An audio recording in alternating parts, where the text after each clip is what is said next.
Pernah nggak sih lu bayangin dunia di mana sendok atau sarung tangan plastik dianggap penghalang antara jiwa koki sama makanannya? Di gang sempit India, kita bakal nemu fenomena kuliner ekstrim yang mungkin kelihatan ngeri buat mata awam kayak kita. Tapi di balik adukan tangan kosong yang belepotan bumbu itu, ada filosofi dalam dan skill motorik super cepat yang nggak bakal lu temuin di resto bintang 5. Jangan cabut dulu. Kita bakal bedah sisi lain jalanan India yang kontroversial tapi tetap dicintai jutaan orang. He makes the best pani puri in Mumbai.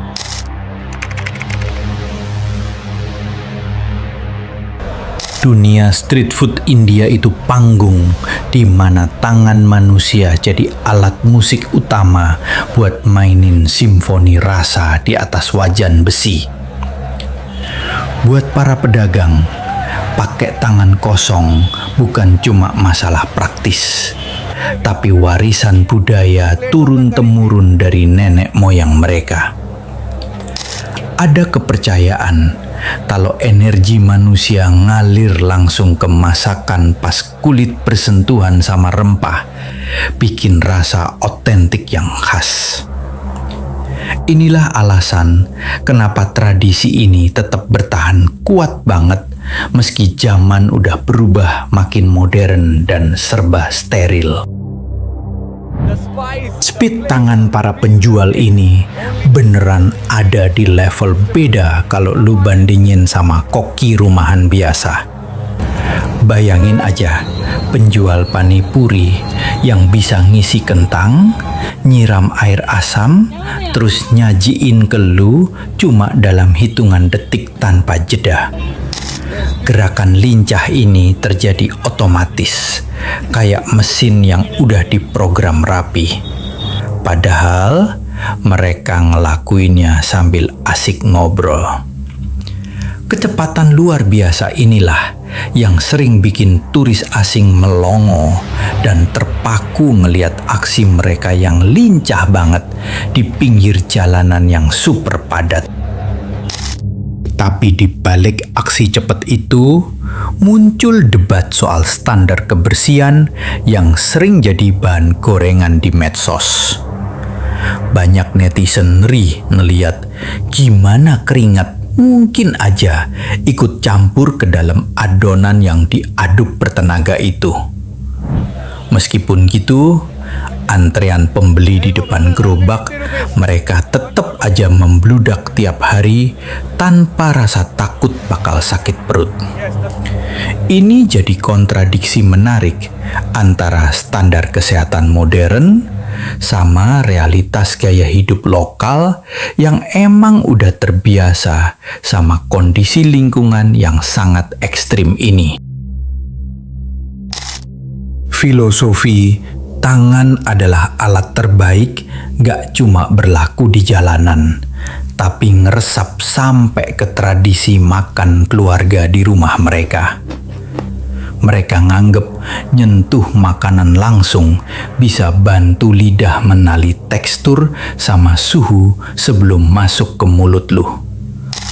Pakai tangan bikin seseorang ngerasain angetnya nasi sama lembutnya kari secara lebih intim. Jadi pengalaman makan kerasa lebih puas. Itulah sebabnya sendok sering dianggap benda asing yang malah merusak kenikmatan hakiki dari hidangan tradisional yang kaya rempah.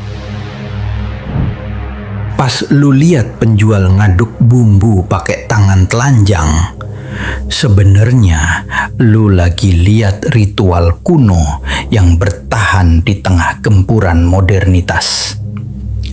Mereka nggak ambil pusing sama komentar miring netizen, karena kepuasan pelanggan yang kenyang itu segalanya buat mereka. Tradisi ini bakal terus ada selama masyarakatnya masih pegang teguh nilai lama, kalau sentuhan manusia itu bumbu rahasia paling utama. Inilah awal mula kenapa jalanan India selalu punya cerita unik yang gak pernah habis buat kita bahas bareng-bareng.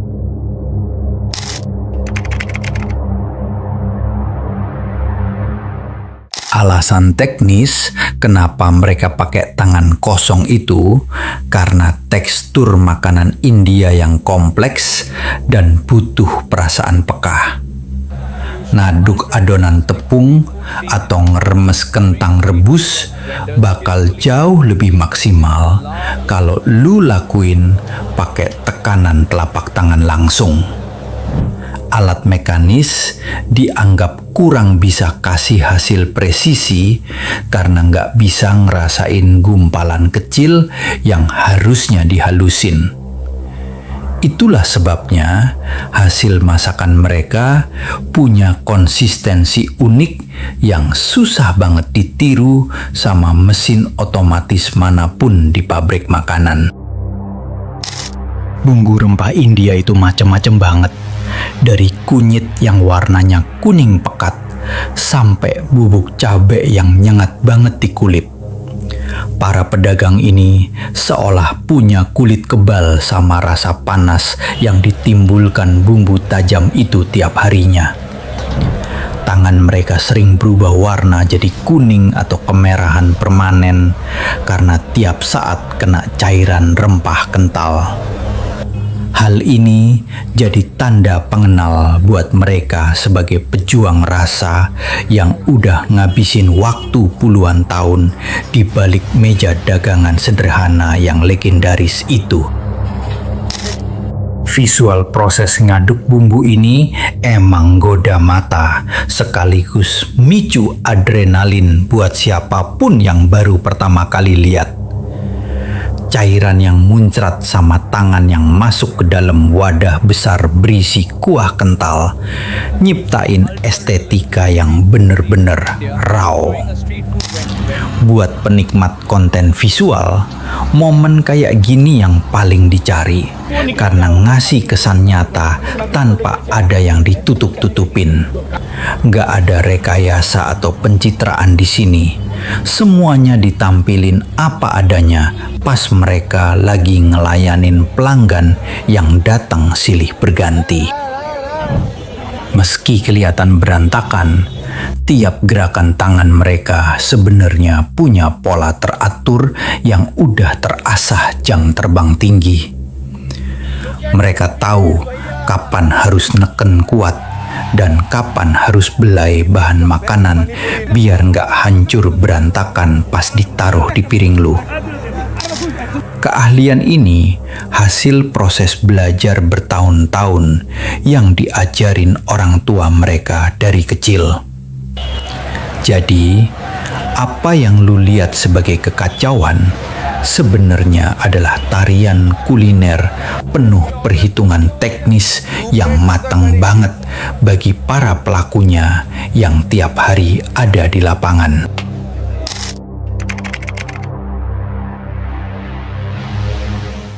Medsos punya peran gede banget buat ngenalin sekaligus ngasih citra buruk ke fenomena street food tangan kosong ini.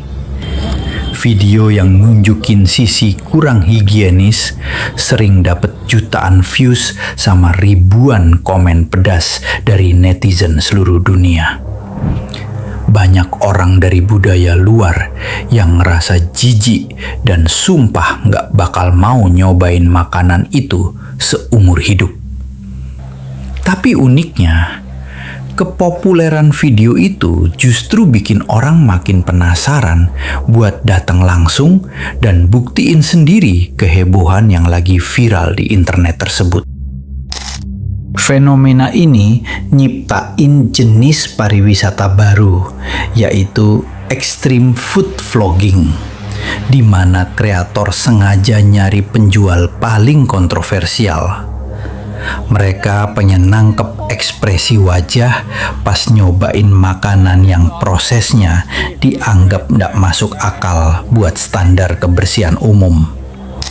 Hal ini kasih dampak ekonomi gede buat pedagang lokal tanah gerobak mereka tiba-tiba terkenal secara internasional.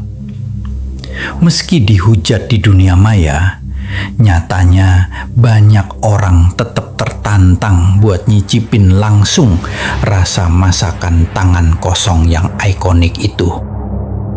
As you can see on Pemerintah India sebenarnya udah mulai usaha kasih edukasi soal pentingnya sanitasi ke para pedagang kecil di pinggir jalan. Beberapa pedagang mulai ikut aturan, tapi seringnya mereka malah kehilangan pelanggan karena dianggap kehilangan sentuhan magis rasa aslinya. Pelanggan lokal ngerasa kalau makanan yang dibuat pakai sarung tangan plastik itu rasanya jadi hambar dan nggak berkarakter. Ini nunjukin kuatnya pengaruh persepsi rasa yang udah nempel erat sama cara pembuatan tradisional pakai tangan telanjang. Daya tarik global kuliner ini ada pada keberaniannya buat tampil beda dan nggak ikut arus utama industri makanan yang serba steril. Di dunia yang makin otomatis, ngeliat manusia kerja pakai tangannya sendiri itu kasih kepuasan psikologis tertentu buat kita yang nonton. Kita diingetin lagi sama masa di mana teknologi belum ambil alih semua aspek hidup manusia, termasuk urusan nyiapin makanan. Kontroversi ini justru jadi bumbu yang bikin street food India tetap jadi topik obrolan anget di berbagai platform. Akhirnya, fenomena tangan kosong ini ngajarin kita soal keragaman perspektif dalam nyikapin budaya yang beda sama norma kita. Apa yang menurut lo kurang bersih, bisa jadi itu bentuk pengabdian sama cinta terhadap rasa buat masyarakat di belahan dunia lain. Lu nggak perlu setuju seutuhnya, tapi ngehormatin tradisi itu adalah bagian dari kedewasaan lu dalam mahamin dunia. Jalanan India bakal selalu jadi laboratorium rasa penuh kejutan buat siapapun yang mau buka mata dan hatinya buat perbedaan budaya. Tiap suapan yang dibuat pakai tangan kosong itu cerita soal bertahan hidup, warisan keluarga, dan kebanggaan identitas di tengah dunia yang terus berubah. Mungkin suatu saat nanti semua bakal jadi lebih modern, tapi memori soal kehebatan tangan para penjual ini bakal tetap abadi dalam sejarah. Jadi, lain kali kalau lu lihat video kuliner India yang penuh debat, coba deh lihat lebih jauh makna di balik tiap sentuhan tangan itu. Makasih udah nonton perjalanan kita hari ini. Sampai jumpa lagi di bahasan seru lainnya.